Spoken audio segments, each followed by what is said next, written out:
Productions presents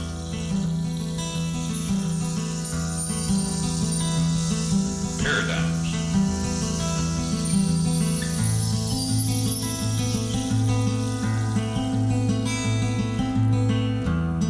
Hosted by Lloyd Ernst.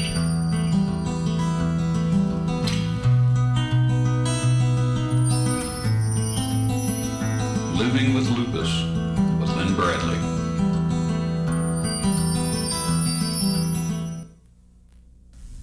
Hello and welcome to Paradigms. Today we have Miss Lynn Bradley and we're going to talk about living with lupus. Hello, Lynn.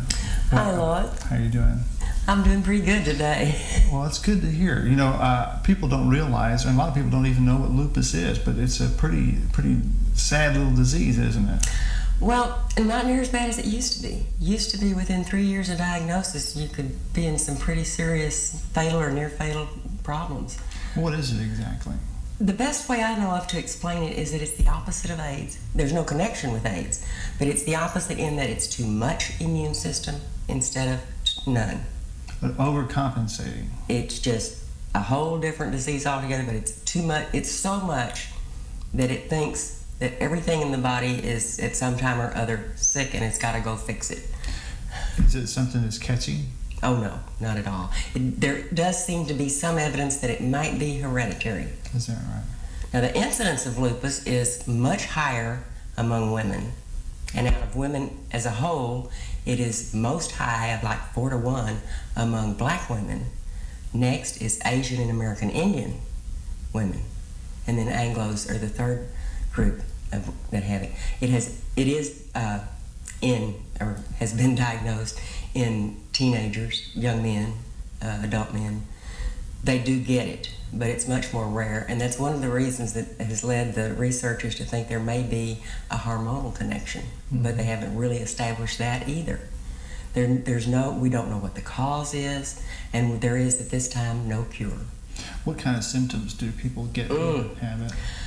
I've started a book on that called Lupus, the Disease with Too Many Symptoms. And that's part of the problem, is there are so many symptoms. Now, there are some blood tests now that you can sort of rule out things and know that it might be lupus, but it doesn't have any conclusiveness to it. Now, one of the major demonstrations of lupus can be rheumatoid arthritis. Now, I have really bad swelling in my finger, and I've had it in hips and ankles and knees and shoulders and elbows, and had it really bad a few times where I couldn't lift anything. But the symptoms can be, generally there's a rash with lupus that goes across the nose, and mine goes on down like this and into my neck a little bit. And the name lupus, I guess there's some up over here too. Makeup is wonderful. But the name lupus comes from the Latin word for wolf because of this wolf-like mask. Is that right? That identifies it. In some races and healthy tans, it's not as easy to see. Is that right? But mine became real evident. And I had stronger rheumatoid arthritis symptoms than anything else. Now, it also can get in any organ, which includes kidneys, liver, pancreas, brain, anything. It's basically a disease of the skin and its contents. But mine is, and most of the time, it's more predominant in muscles and joints and tendons. And that's where mine has been the most serious. From what I understand, people confuse lupus with other types of diseases and illnesses. Is that right? It's often misdiagnosed. One of the things I didn't mention is that there are 2 types of lupus. There may be a third that's drug-induced, and you stop the drugs and the symptoms go away, but the 2 primary types of lupus are discoid lupus, which causes eruptions and lesions on the skin and does not affect everything else. And then there's the systemic lupus erythematosus, SLE as it's referred to. Well, there's also a sort of, one of the symptoms might be that you feel tired and not energetic like you would normally feel? Very much, and it's sometimes diagnosed as chronic fatigue syndrome because it does cause extreme tiredness, which is so confusing because you don't look sick to anybody. You just can't go anymore. You can't, or it'll cause, I have a real problem with sleeping. I don't sleep much. And then I'll go through periods where I can't get out of bed. So it's very inconsistent. That's the only thing consistent you can say about it. Well, you have your good days and you have your days where you might be in a wheelchair or something. That's right. See, I've had so much trouble with the arthritis symptoms in my ankles. And one ankle, the interior tendon on that leg ruptured. And what happened really is my leg kind of fell off of my foot. And they had to put it all back. That hurt. It broke one of the bones, a stress fracture lengthwise. But I found a really neat doctor, the same doctor that fixed the feet on the guy that hit all the home runs. And he Sports doctor. Yes. And those know more about joints than anybody else I found. But they stapled my leg back together. The first doctor wanted to just staple it in a 45-degree angle. And then someone referred us to this doctor, and he stapled so I have a little bit of movement, a little flex in it.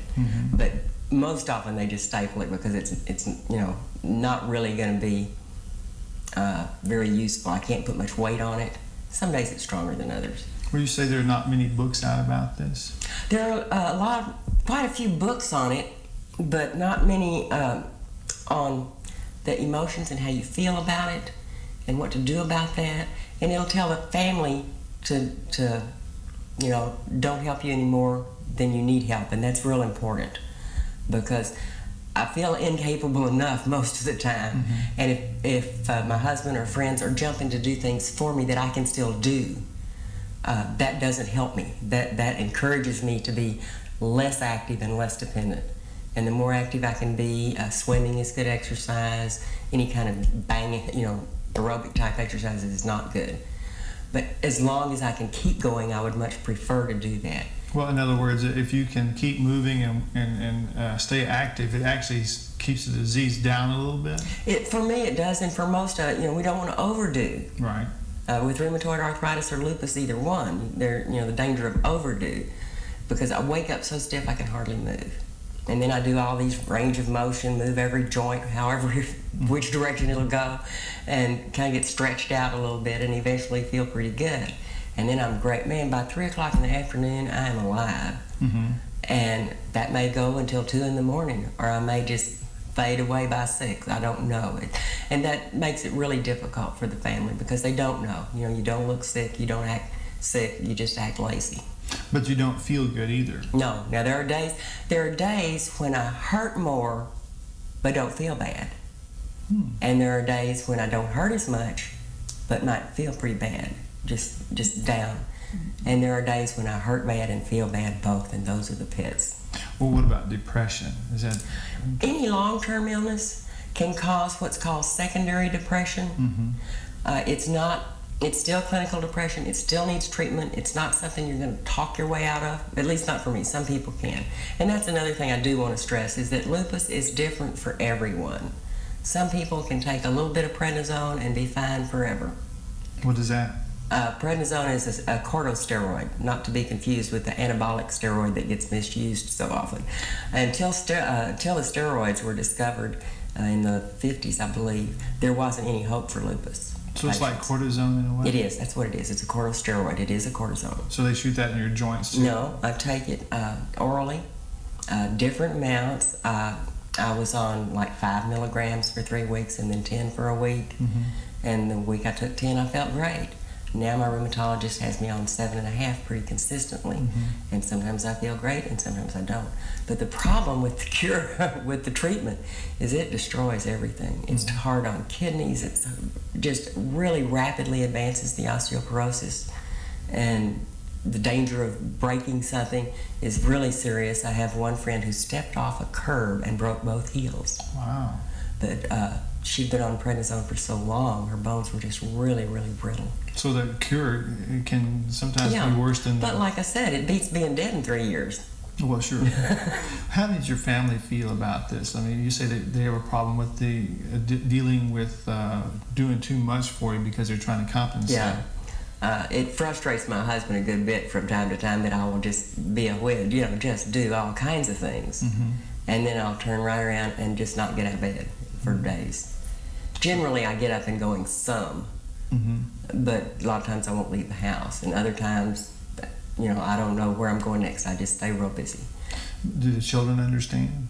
They seem to be pretty understanding.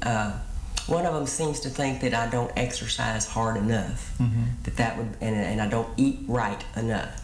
But I eat to maintain my weight at a level that I like. I try to eat reasonably healthy, and it is important to try to get a reasonable amount of rest, eat right, and overall take care of yourself. Do you take vitamins? I do take vitamins, and because of the osteoporosis, I always take extra calcium.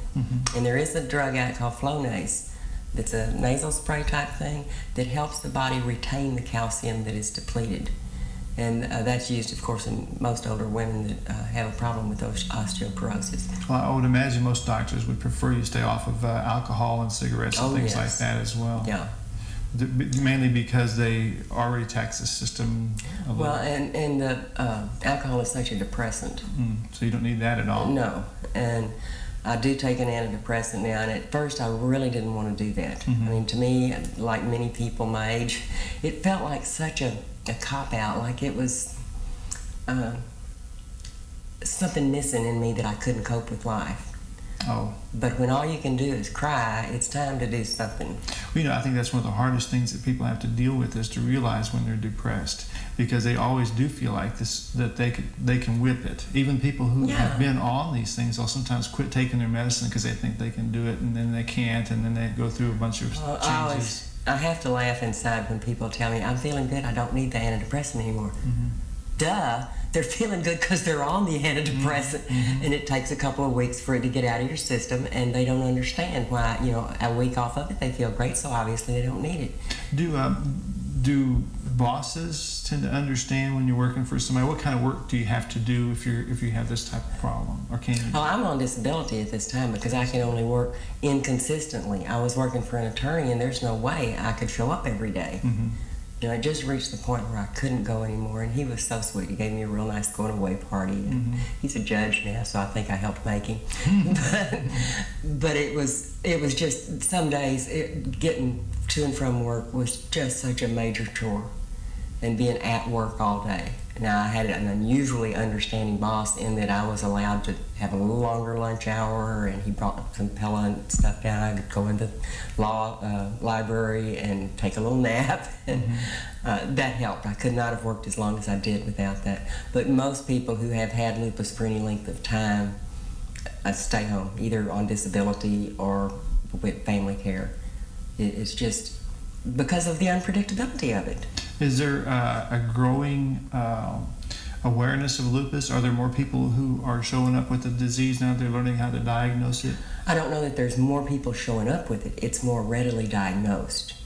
Because it was, in years gone by and even now, the thing it attacks most frequently is kidneys. And part of that's from the treatment, and part of it is actually the lupus itself. So, they take a good shot at the kidneys. The rarest is that when it gets in the brain and causes a severe psychosis episodes. But the kidneys are really a common problem. I've had a lot of problems with kidneys, and at one time thought I was going to lose one. I have not been on dialysis yet. Hopefully I won't have to be.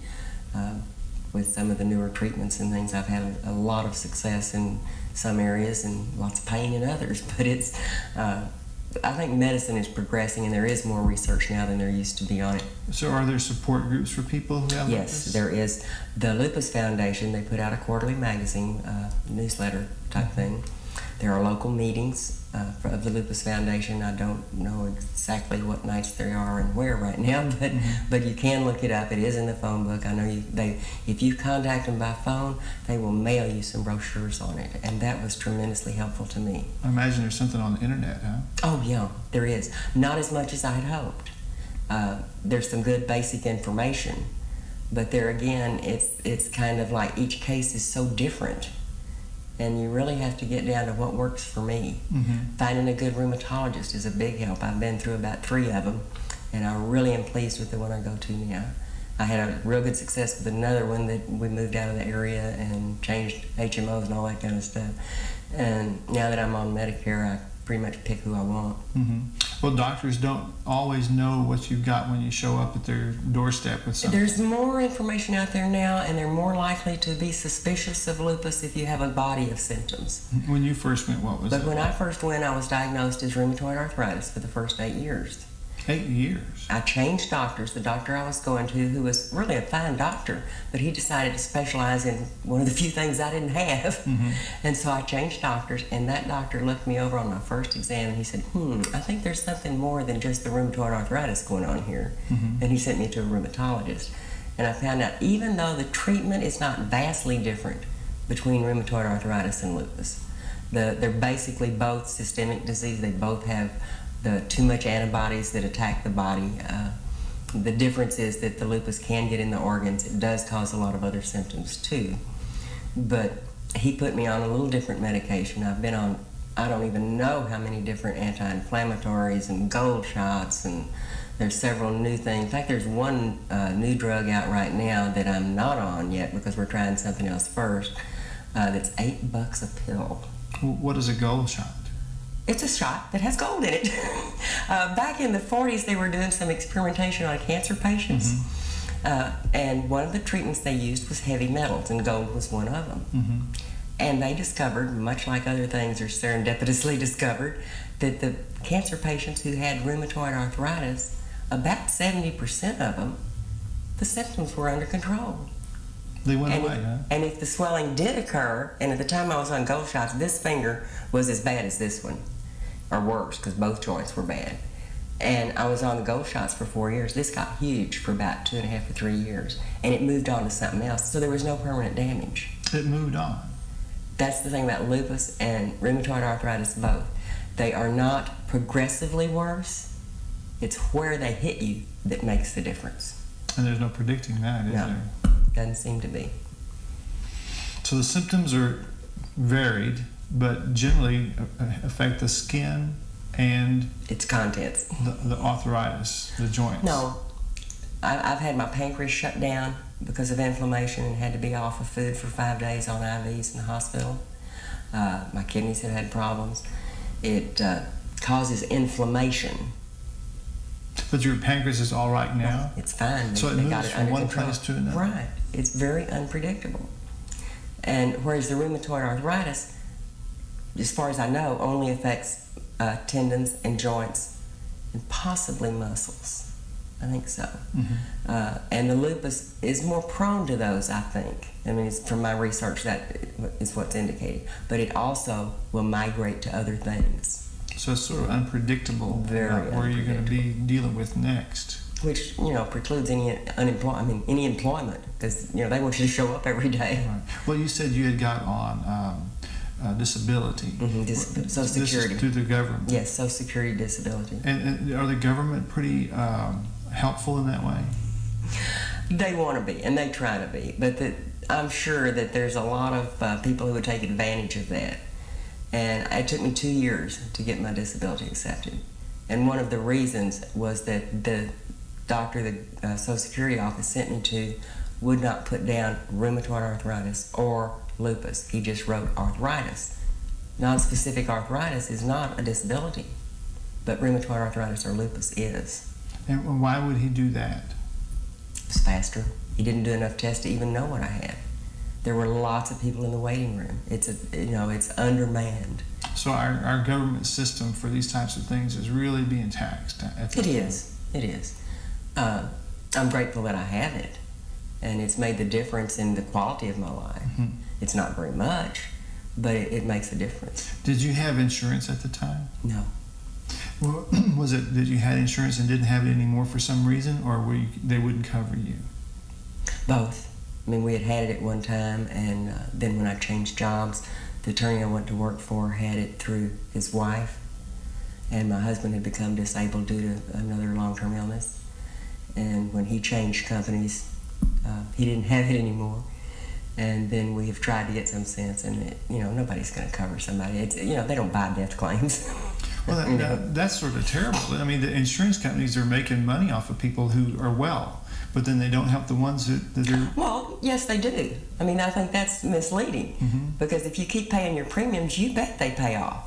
We couldn't afford to keep paying our premiums. But I mean, I guess the thought is, once you stop paying your premiums, for whatever reason, you could have a bad accident, get laid off, not have the money, then you lose your insurance benefits, and you don't ever get a chance to get them again. They can say, no, we don't want to take you back now because you quit paying, and so you're out of it. That's business. Well, that's I business. don't have a problem with that. Yeah, that's business, but it doesn't. To me, it just seems like there's a lot of things that could happen to someone where they could fall through the cracks, so to speak, and then be left without any kind of help. Yeah. Except for the government. Yeah, there is. I mean, that happens to a lot of people. I'm not saying it doesn't.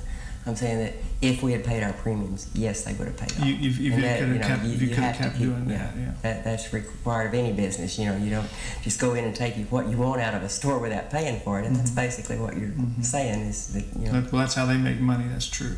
I mean, that's the only way they can stay in business. Well, I think they stay in business pretty well. The thought, though, also is that the government is trying to help. And, the thing that I'm personally concerned with is that I do consulting work. And so, therefore, I'm responsible for my own insurance, and health insurance is expensive, especially if you're not a full-time employee for a company. If you're self-employed, you have to foot the bill yourself, and it's much more expensive than people realize. And I think that there's a trend in our government, or our country, not just our government, but our country, to not want to have full-time employees and to hire consultants. And in fact, I've heard stories where they lay someone off and rehire them as a consultant to keep from paying benefits, which is maybe a normal business technique, but for some reason I don't care for it too much. Yeah. I know that lupus has made me vulnerable to a lot of things. One of the things that I've learned from being in a wheelchair from time to time is that everything that says it's handicap accessible is not. The doors are too heavy for me to open from a chair into the restrooms or the restaurants, either one, many times. There are still buildings that have no access at all because of stairs and no elevator. And I am concerned about that. I think that handicap accessibility is necessary for, I could still work in a wheelchair for a while. And I could at the building where I was. But I mean, there are people who can't because they can't get there. Well, another thought is that our age group is fastly becoming the largest age group as right. The baby boomers. So I believe that we're going to need more and more services and capabilities for people who are of older age, because there's going to be more people of an older age. And young people better work real hard and pay lots of taxes then. Well, I think as a young person, we did do that. That's right. Now the question is, where is that money? Where did it go? Right now, I'm collecting my share. I don't know about you. Yeah. Well, I hope that in the future, though, that not just you, but other people who need the kind of benefits we're talking about will have access to them and not get kind of like passed over because they're too crowded or in a hurry or something like that. Yeah. It's sad that you had to suffer for that amount of time because of that kind of situation. Well, until I had reached the point where I couldn't walk at all and had this surgery on my ankle, I was in a brace for a while. And I also found out that a lot of people have a misconception about people with handicaps of any kind. And rather than stare and look curious, or rather than just nod and hello, how are you? Or look the other way.